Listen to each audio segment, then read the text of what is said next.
Hello बच्चों, welcome to the chemistry का सागर bye सागर वर्जातिया। और आज हम लोग मिसलेनियस क्वेश्चंस करेंगे ऑन दी सॉल्यूशंस चैप्टर। मैं आप लोगों से एक गुजारिश करूंगा कि अगर आपने सॉल्यूशंस की वीडियो नहीं देखी है, अगर आपको उसका इल्म नहीं है तो ये वीडियो आपके लिए नहीं है। आप पहले जाइए सॉल्यूशंस के सारे पार्ट्स देख कर आइए, तब आपको ये क्वेश्चंस करने में मज़ा आएगी। और ये टोटली ऑब्जेक्टिव है। तो पिछले साल के इसमें जो कॉम्पिटिशन्स बेस्ड क्वेश्चन थे जो जेई नीट के थे वो भी इंक्लूडेड होंगे कुछ ना कुछ। आइए शुरू करते हैं। पहला क्वेश्चन कह रहा है salt dissolves in water if. तो ये एक सॉल्युबिलिटी पे मैंने एक वीडियो निकाली थी, शायद वो पार्ट 3 है, हाँ। तो उसमें मैंने कहा था कि एक सॉल्ट तभी डिजॉल्व हो सकता है जब उसकी हाइड्रेशन इंथैल्पी ग्रेटर देन हो लैटिस इंथैल्पी के, यानी कि ए ऑप्शन आपका सही है एकदम। दूसरा, solubility product is greater than the ionic product. देखो सॉल्युबिलिटी प्रोडक्ट का मतलब क्या है। सॉल्युबिलिटी प्रोडक्ट नाम से वो कह रहा है कि जब वो सॉल्यूबल होगा तब वो कुछ प्रोडक्ट बनाएगा, है ना। केएसपी होता है बेसिकली।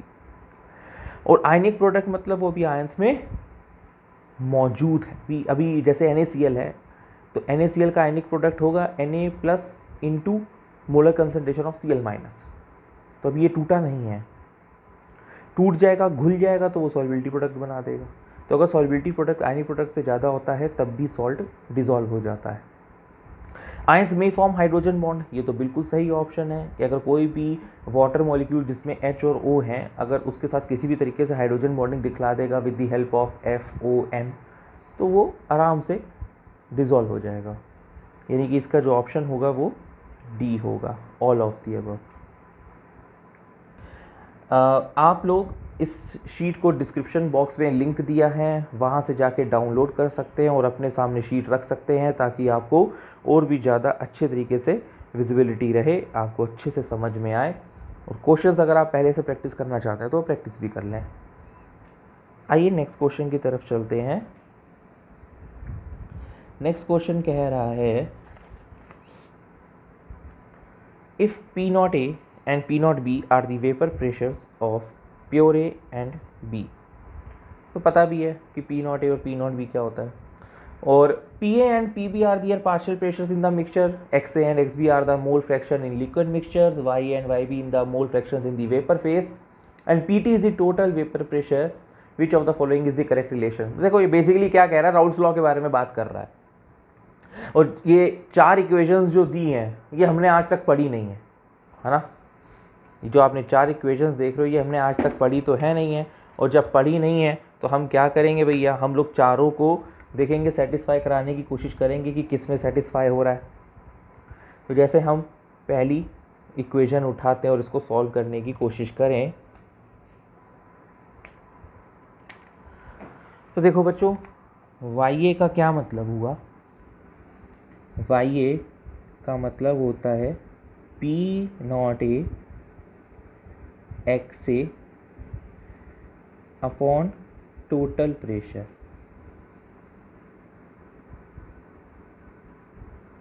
उसी तरह और यहाँ पे ये क्या लिखा है P0A, तो P0A plus P0B XB upon P0B into PT।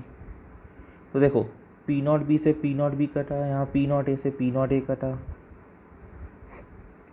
LCM में PT लिया, ऊपर की तरफ बचा XA प्लस XB। आप जानते हैं कि sum of two mole fractions is equal to 1, तो 1 अपॉन PT बचा। यानी कि आपका जो LHS है वो RHS के बराबर आ रहा है। तो ए ही आपका करेक्ट ऑप्शन है। तो पहले में ही हमको पता चल गया कि ये इक्वेशन जो है सेटिस्फाई हो रही है। अब आपको याद है ना कि ये जो मोल फ्रैक्शन है ऑफ द वेपर फेस, ये हम लोगों ने पढ़ा था जब राउल्स लॉ के हम लोग क्वेश्चंस कर रहे थे। तो उसमें एक क्वेश्चन था लिक्विड फेज और वेपर फेस में अगर इक्विलिब्रियम आता है तो मोल फ्रैक्शन उसका क्या हो जाएगा। तब हमने बात करी थी कि भाई अगर हमें उसके लिए पार्शियल प्रेशर निकालना होगा PA, तो वो होगा mole fraction into total pressure. और ये वाई था, वाई से रिप्रेजेंट करते हैं जब भी हम लोग वेपर प्रेशर की बात करते हैं। तो बस हमने क्या किया, बस उस वैल्यूज़ को सब्स्टिट्यूट किया। वाई ए की वैल्यू यहाँ से क्या आएगी, P A upon total pressure आएगी ना, P A upon total pressure. P A क्या होता है, P naught A X A, total pressure मतलब P T.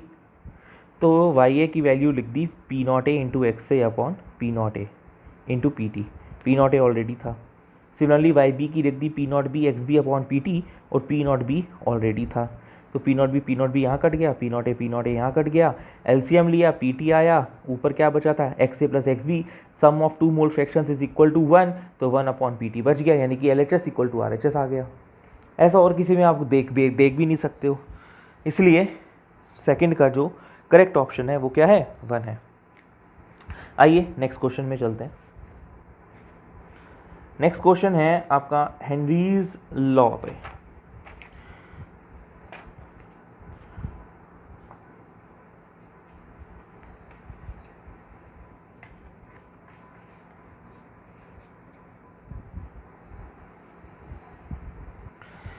The Henry law constant for the solubility of N2 gas in water at 298 Kelvin is 10 to the power 5 atm. ठीक है। The mole fraction of N2 in air is 0.8. The number of moles of N2 from air dissolved in 10 mole of H2O at 298 Kelvin at 5 atmosphere is. तो अगर हमें number of moles निकालने हैं तो हमें क्या पता होना चाहिए, मोल फ्रैक्शन ऑफ नाइट्रोजन पता है क्या, मोल फ्रैक्शन ऑफ नाइट्रोजन कहीं पे दिया है, कहीं पे दिया है, हाँ जी ये दिया है, ये रहा, mole fraction of nitrogen in air is equal to 0.8। तो अब हम क्या करते हैं, आप जानते हो पार्शियल प्रेशर ऑफ नाइट्रोजन का फॉर्मूला क्या होगा, या पार्शियल प्रेशर का फॉर्मूला क्या होता है भैया, mole fraction multiply by total pressure. Mole fraction air का दिया है बेटा, हेनरीज लॉ में जो मोल फ्रैक्शन यूज़ होता है इन लिक्विड यूज़ होता है, इन एयर नहीं यूज़ होता। तो 0.8 इंटू टोटल प्रेशर कितना दिया है, 5 दिया है, ये दिया ना 5 एटमॉस्फेयर, तो ये आ जाएगा 4 atm। अब हमें मोल फ्रैक्शन इन सोल्यूशन निकालना है, पहले तो ये मोल फ्रैक्शन इन सोल्यूशन निकाल रहे हैं। फॉर्मूला क्या होगा जो हम लोग हेनरीज लॉ के समय यूज़ करते थे, P is equal to K H into X, तो x equal to P upon K H. Pressure कौन सा है, this is the partial pressure now, और वो कितना है ये देखो, the Henry law constant for the solubility of nitrogen gas in water at 298 kelvin is 10 to the power 5 atm। तो ये तो आपका हेनरीज कांस्टेंट दिया है 10 टू द पावर 5, और उसके बाद कह रहा है the number of moles of nitrogen from air dissolve in 10 moles of H2 at 298 kelvin at 5 atmosphere is this. तो पार्शियल प्रेशर की अगर हम बात करें तो वो हम लोगों ने यहाँ पे ऑलरेडी निकाल लिया था, मैं भी पता नहीं क्या ढूंढ रहा था, ये 4 atm निकाल दिया था हम लोगों ने। जब इसको सॉल्व करेंगे तो क्या आएगा, 4 into 10 to the power -5। Clear. अब हम लोगों को निकालना है number of moles of N2। तो अब कहानी थोड़ी आसान हो गई है, मैं आपको यहाँ पे करके दिखाता हूँ। ये देखिए, आपने मोल फ्रैक्शन ऑफ नाइट्रोजन का फॉर्मूला रखना है जो कि होता है इसके moles upon total moles. Mole fraction of nitrogen जो ऊपर हमने निकाला था वो आया था 4 into 10 to the power -5। Number of moles of nitrogen हमें निकालने हैं, और number of moles of water हमें दिए हुए हैं 10। ये देखिए 10 मोल्स ऑफ H2O, ठीक है। तो बस अब आप इस इक्वेशन को आप सॉल्व कर दो बड़े प्यार से, आपको गिवन रिज़ल्ट आ जाएगा। और सॉल्व करने पर जो रिज़ल्ट आएगा वो मैं आपको बता दूं, it comes out to be the 4 into 10⁻⁻⁴। तो अब बच्चों हम लोग अपने फोर्थ क्वेश्चन के लिए चलते हैं। कह रहा है the solubility of O2 at a certain pressure P and the temperature 298 kelvin is 0.08 ग्राम पर लीटर। ओके यार, ग्राम पर लीटर के टर्म्स में सॉल्युबिलिटी दी है तो बात थोड़ी समझ में आ रही है। ग्राम पर लीटर को सबसे पहले तो आप मोल पर लीटर में कन्वर्ट करो, क्योंकि देखो सॉल्युबिलिटी कैसा टर्म है जिसको हम लोग molality, mole fraction in terms में एक्सप्रेस करते हैं। और अगर हम बात करें हेनरीज लॉ की, जो कि यहाँ इस्तेमाल हो रहा है क्योंकि लिखा है साफ साफ कि सॉल्युबिलिटी ऑफ O2 क्या है, एक गैस है, तो यानी कि गैस इन वाटर की अगर सॉल्युबिलिटी की बात करें तो वो सिर्फ हेनरीज लॉ के थ्रू गवर्न होती है। और अगर ऐसा है तो जो हमसे क्वेश्चन में पूछ रहा है the value of pressure P is, तो हमें एक ही फॉर्मूला आता है यार हेनरीज लॉ का, P is equal to KH into its mole fraction. बोलो हाँ कि ना? Very good. तो क्या आपको यहां पे KH मालूम है? बिल्कुल मालूम है, 35 किलो बार। ठीक है, हमें यहाँ पे KH की वैल्यू 35 किलो बार मालूम है, लेकिन हमें मोल फ्रैक्शन ऑफ O2 नहीं पता। तो मोल फ्रैक्शन ऑफ O2 निकालेंगे सबसे पहले। शीट आपने डाउनलोड कर ली है डिस्क्रिप्शन बॉक्स से, तो आई होप आपके पास गिवन कंटेंट होगा। तो अब हम लोग मोल फ्रैक्शन ऑफ O2 निकालने जा रहे हैं। तो देखिए बच्चों, अगर आपको मोल फ्रैक्शन ऑफ O2 निकालना है तो आप क्या करते हैं, उसका फॉर्मूला लगाते हैं number of moles of O2 upon total number of moles, isn't it? अब number of moles of O2 कैसे निकलेंगे? जो आपको गिवन मास दिया है उसका 0.08 ग्राम पर लीटर, यानी कि 0.08 gram of oxygen is dissolve in 1 litre of solution. तो मास अपॉन मोलर मास करेंगे तो ये आएगा 2.5 इंटू 10⁻⁻3। ठीक है, क्लियर? अब मोल फ्रैक्शन ऑफ O2 में हम लोग यहाँ पे इसकी वैल्यू रख देंगे number of moles of O2 की 2.5 इंटू 10⁻⁻3। तो अगर ये देखा जाए तो ये 0.00025 है, ये 0.00025 है, यानी कि ये वैल्यू बहुत कम है। अगर ये वैल्यू बहुत कम होती है डिनोमिनेटर वाली तो हम इसको इग्नोर भी मार सकते हैं। तो ले देकर हमारे पास क्या बचा, number of moles of H2O, जो कि कितना है 55.55। अब जो हमने कहा था कि प्रेशर का फॉर्मूला लगाया P is equal to KH into X. ठीक, KH हमको क्वेश्चन में 35 किलो बार दिया है, मल्टीप्लाई कर देंगे हम लोग 2.5 इंटू 10⁻³ अपॉन 55.55 से। ऐसा करने पे हमारा रिज़ल्ट आ जाएगा, कैलकुलेशंस आप लोग कर लेना। तो आप आंसर देखेंगे कि फोर्थ का आंसर बी आएगा, यानी कि 1.58 बार। In a solution containing Ki, we add HgI2. क्या बात है? Following reaction takes place. 2Ki plus HgI2 gives K2 HgI4.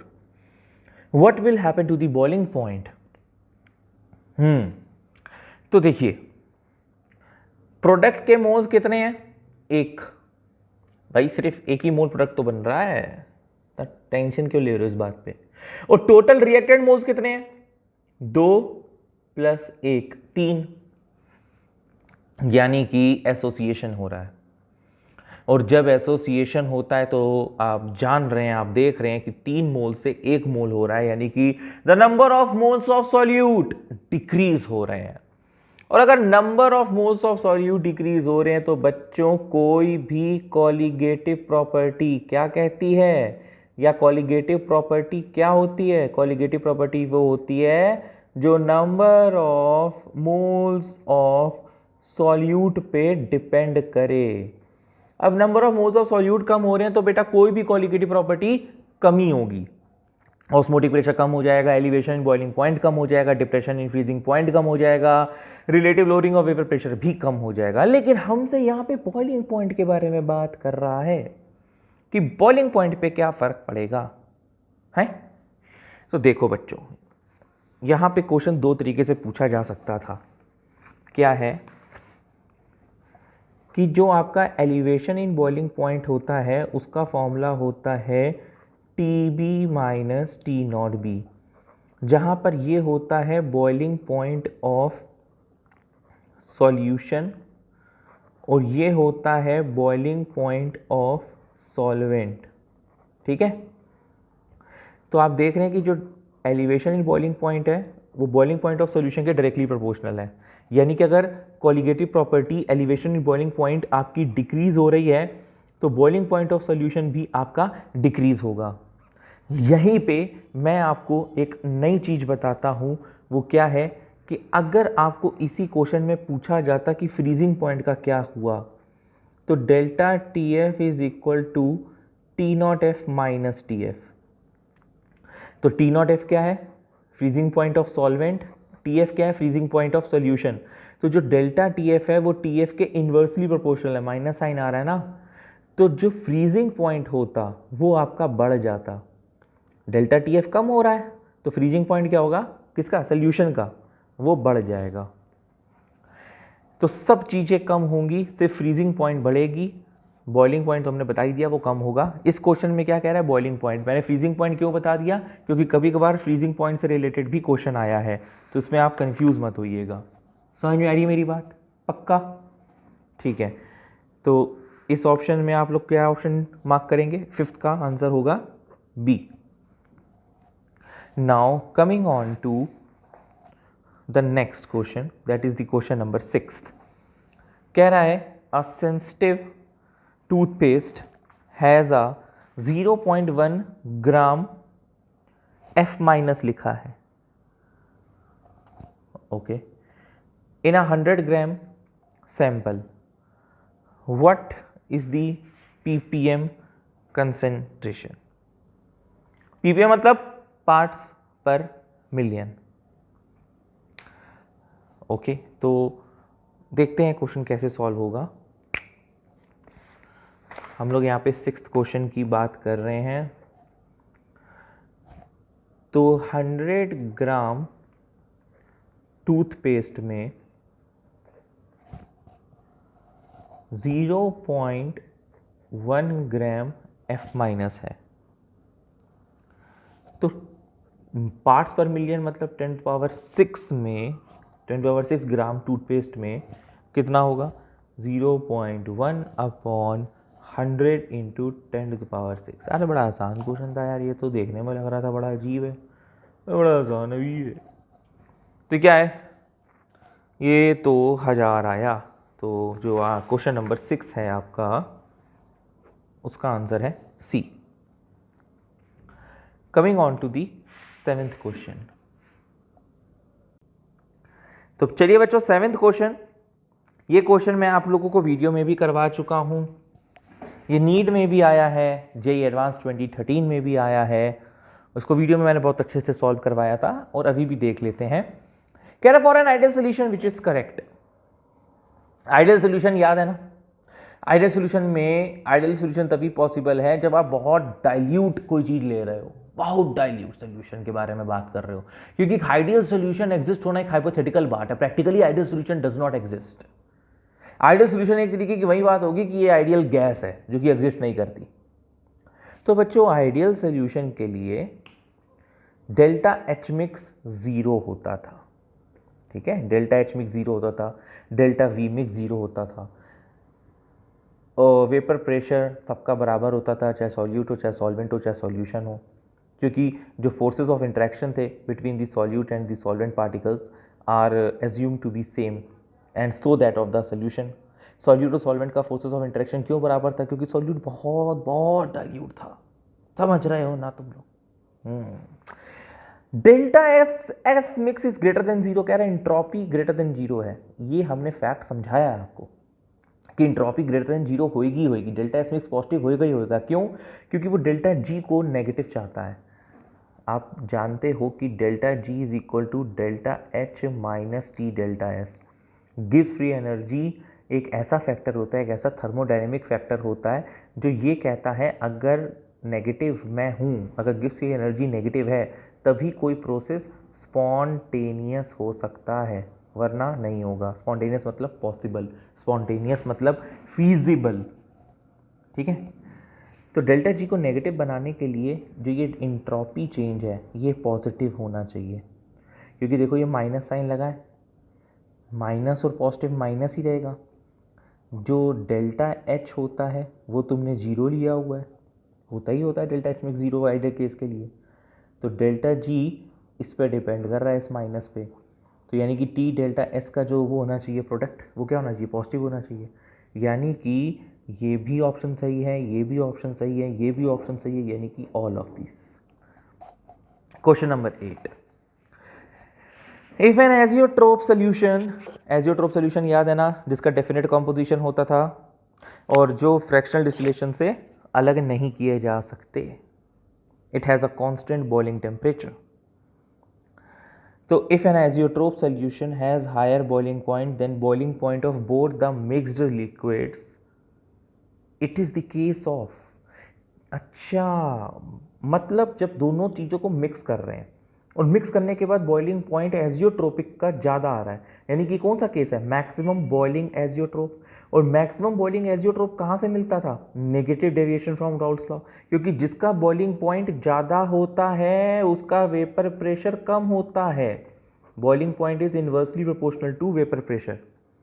मैं कोशिश कर रहा हूँ आपको सब वो इंपॉर्टेंट फैक्ट्स याद दिलवा दूँ जो आप लोगों ने वीडियोज़ में पढ़े थे। ठीक है बच्चों, ओके। तो यहाँ पर 8th का आंसर होगा B, negative deviation from Raoult's law. ये आपकी डेफिनेशन थी किसकी, मैक्सिमम बॉइलिंग पॉइंट एजियोट्रोप की। ये आपको पार्ट 5 में मिल जाएगा लास्ट में। नेक्स्ट आता है क्वेश्चन नंबर 9। क्या कह रहा है 9th question, a mixture of two volatile substances A and B at a certain temperature shows total vapor pressure to be 100 minus 35 xb, xb मतलब होता है मोल fraction of B. The values of P naught A and P naught B are. चलिए बच्चों करते हैं सवाल को। तो आपको जो प्रेशर दिया है वो 100 माइनस 35 XB दिया है। अब अगर आपको P नॉट ए निकालना है, P नॉट ए का मतलब होता है pure A, pure A, pure A का मतलब the vapour pressure of A at pure conditions where B is not involve. यानी कि यहाँ पे एक्स ए तो 1 होगा लेकिन एक्स बी 0 होगा।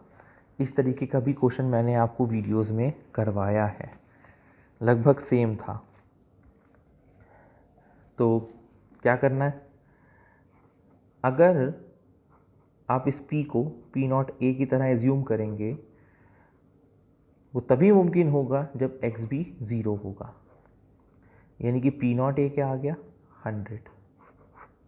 अरे भाई भूल गए, हम लोग ग्राफ बनाते थे ना राउल्ट्स लॉ का, ऐसे वाला याद है।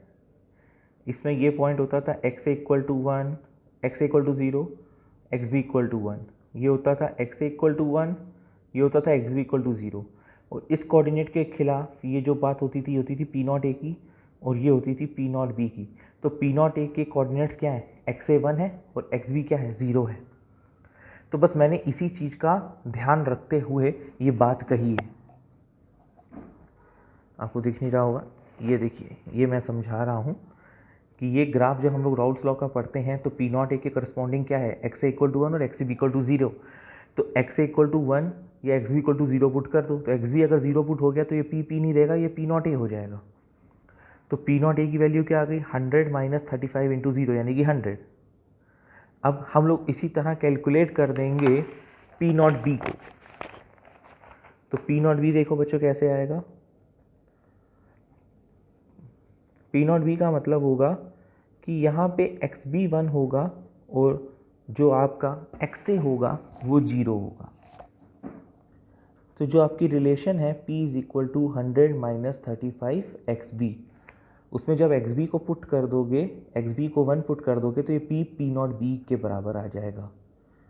यानी कि ये कितना हुआ, ये हुआ 65। तो ये जो मैंने क्वेश्चन आपको करवाया, जो 9th क्वेश्चन आप देख रहे हो, इसका सही ऑप्शन है ए, 100 और 65। क्लियर होता है? शीट डाउनलोड कर लीजिएगा बच्चों, शीट। चलिए बच्चों अपने नेक्स्ट क्वेश्चन के लिए आते हैं। कह रहा है on mixing 10 ml ethanol with 40 ml water the resulting solution will be. ओए होए, कसम से ऐसे क्वेश्चन ना बैंड बजा देते हैं बच्चों की।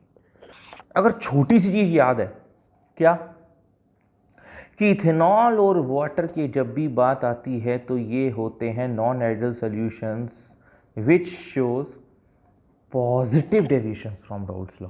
अगर आपको ये छोटी सी बात याद है तो ये सवाल आप कर लोगे बेटे। नहीं याद है तो आप कुछ भी लगा दो, फिर तो क्या अक्कड़ बक्कड़, ये अक्कड़ बक्कड़ बम्बे वो 80 90 पूरे 100 डी में टिक कर दोगे। है ना? तो यहां पे आपको ध्यान रखना है यार, इथेनॉल और water positive deviation from Raoult's law बनाते हैं, यानी कि जो डेल्टा वी मिक्स होगा वो ग्रेटर देन 40 + 10 कितना, 50 से ज्यादा होगा। यानी कि 10th का ऑप्शन क्या है, बी। डिटेल में समझना चाहोगे? देखो भाई, इथेनॉल और वाटर लिया है, एक बीकर में तुम्हारे इथेनॉल के सॉल्यूशंस पड़े हैं, और इथेनॉल में तुम लोग जानते हो खतरनाक हाइड्रोजन बॉन्डिंग होगी। एक बीकर में तुम्हारे पास पानी है, ये रहा पानी, ये रहा पानी, ये रहा पानी। देखो बेटा, एक्सटेंट ऑफ हाइड्रोजन बॉन्डिंग करके एक चीज होती है, क्या होती है? Extent of hydrogen bonding. Hydrogen bonding तो सिमिलर मॉलिक्यूल्स में भी हो सकती है और डिसिमिलर में भी हो सकती है। तो जब सिमिलर में होती है ना तो वो ज़्यादा अच्छी होती है। जैसे इथेनॉल के बीच में जो हाइड्रोजन बॉन्डिंग होगी वो ज़्यादा होगी, पानी में जो हाइड्रोजन बॉन्डिंग होगी, जो उसकी एक्सटेंट होगी वो ज़्यादा होगी कंपेरेटिवली जब आप इथेनॉल को पानी में डालोगे। हाइड्रोजन बॉन्डिंग तो यहाँ पर भी हो रही है लेकिन ये एक्सटेंट कमज़ोर है। तो जब सेम मॉलिक्यूल्स के बीच में हाइड्रोजन बॉन्डिंग होगी वो ज़्यादा होगी कंपेरेटिवली इसके। तो जब ये लोग प्योर सॉल्वेंट्स थे, जब ये लोग अपने अपने बीकर में थे, तो इनके बीच में हाइड्रोजन बॉन्डिंग बहुत तकड़ी थी, यानी कि the force of attraction between these two molecules are very strong. अगर फोर्स ऑफ अट्रैक्शन बहुत अच्छे हैं तो एस्केपिंग टेंडेंसी बेकार है, अगर एस्केपिंग टेंडेंसी बेकार है तो वेपर प्रेशर बेकार है। लेकिन जब तुमने इन दोनों को मिक्स किया तो मिक्स करने पर तुमने ये पाया कि जो अब फोर्स ऑफ अट्रैक्शन नए बने हैं इन दोनों के बीच में वो थोड़े कमजोर हैं रिस्पेक्टिवली पुराने के।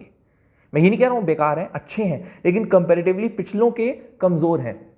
तो अगर फोर्स ऑफ अट्रैक्शन कमजोर हो गया तो वेपर प्रेशर क्या हो गया, अच्छा हो गया। क्यों? क्योंकि एस्केपिंग टेंडेंसी बढ़ गई यार, एक्सटेंट ऑफ हाइड्रोजन बॉन्डिंग कम हो गई इस केस में। इसीलिए आपका हम ये कह सकते हैं कि ये positive deviation from Raoult's law का केस है।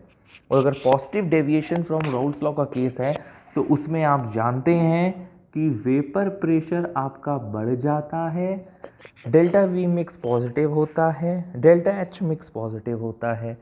तो यहाँ पे 40 और 10 का सोल्यूशन डाला गया, यानी कि 50 टोटल हुआ, तो मोर देन 50 ml आंसर होगा। उसी तरह 11th क्वेश्चन में हम बात करते हैं on mixing 20 ml chlorobenzene with 30 ml bromobenzene. याद है बच्चों जब मैंने आपको वीडियो पढ़ाई थी, याद करो वो लम्हे, वो पल जब मैंने कहा था अगर बेंजीन सेम आ रहा है और सिर्फ ग्रुप चेंज हो रहा है या सब्स्टिट्यूएंट चेंज हो रहा है तो ये किसका एग्जाम्पल होता था? भगवान का नाम से बता दो भैया, ये आइडियल सॉल्यूशंस हैं। और आइडियल सॉल्यूशन में delta H mix, delta we mix, ये सब अभी बताया, जीरो होता है, जीरो भैया। तो 11th में क्या ऑप्शन रखेंगे? ए, यानी कि 20 + 20 इनका क्या है, 50 है टोटल, मिलने के बाद भी 50 रहेगा, तभी तो डेल्टा वी मिक्स क्या आएगा, 0 आएगा। नहीं समझे? अरे भैया 20 + 30 कितना हुआ, 50।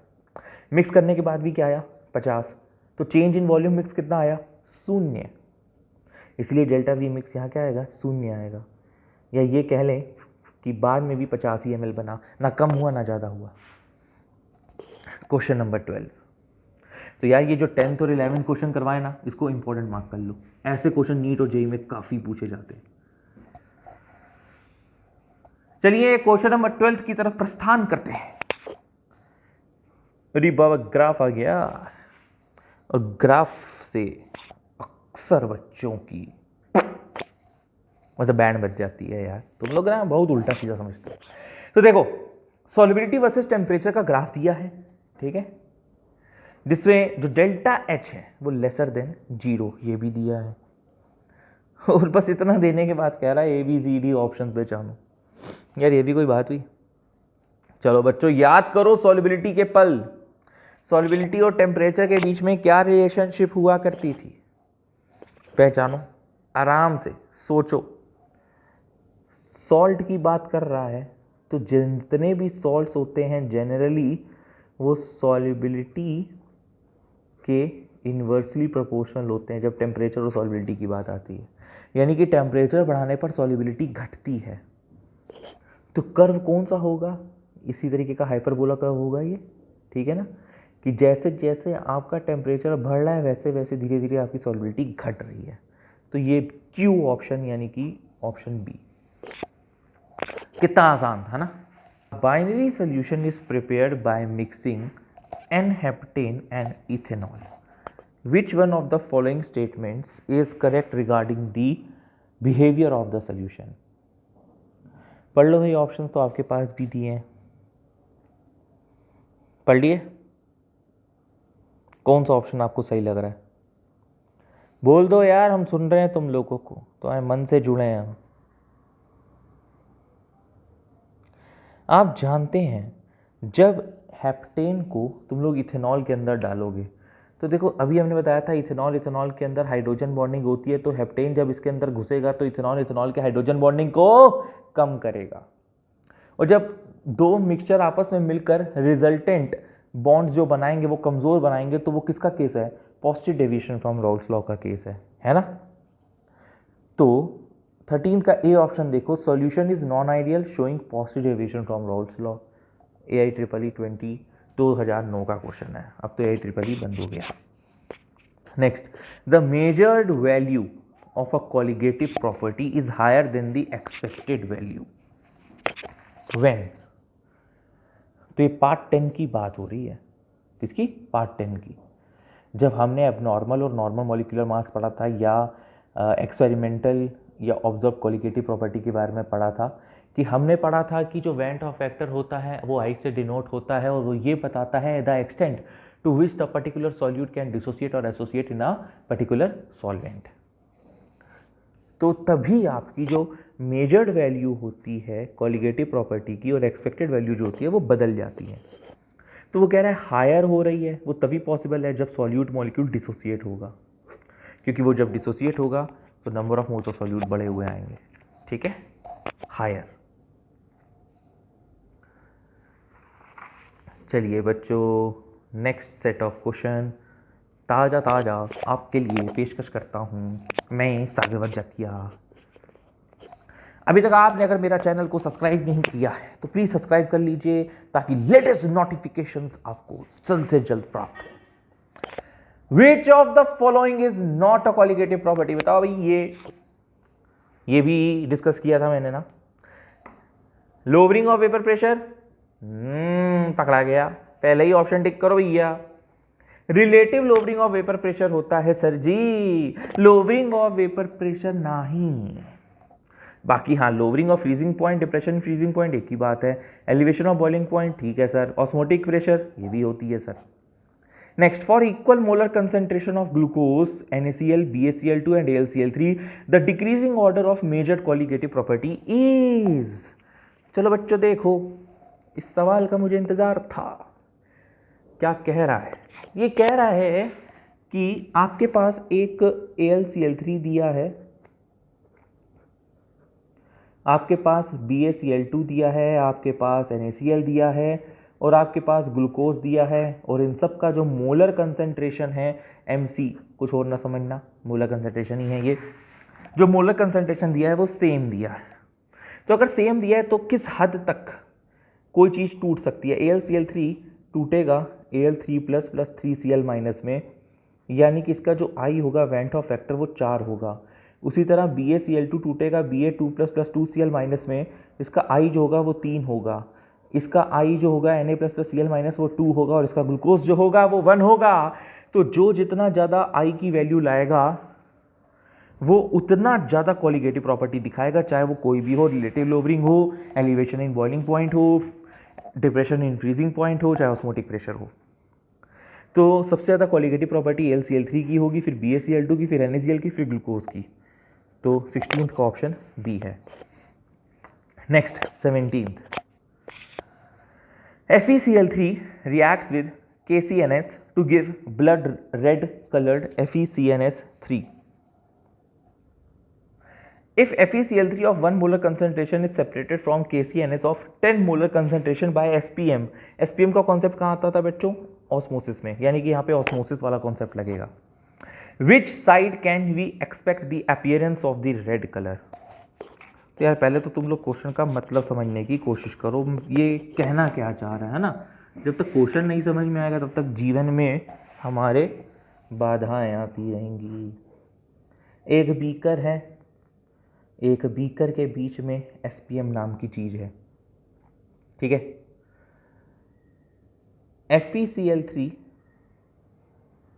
एक जगह आपने डाल दिया है, इसका मोलर कंसंट्रेशन 1 दिया है।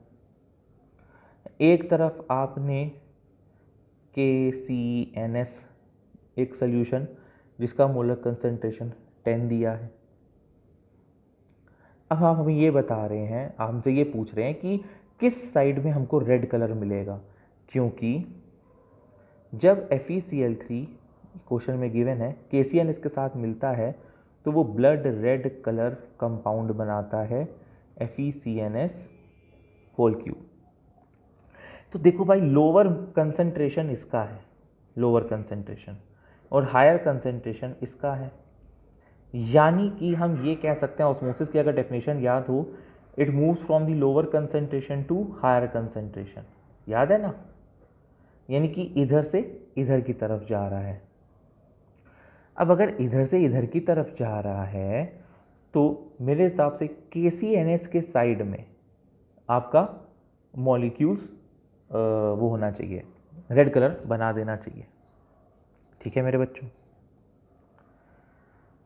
लेकिन एक गड़बड़ है इस क्वेश्चन में, अगर ध्यान दो,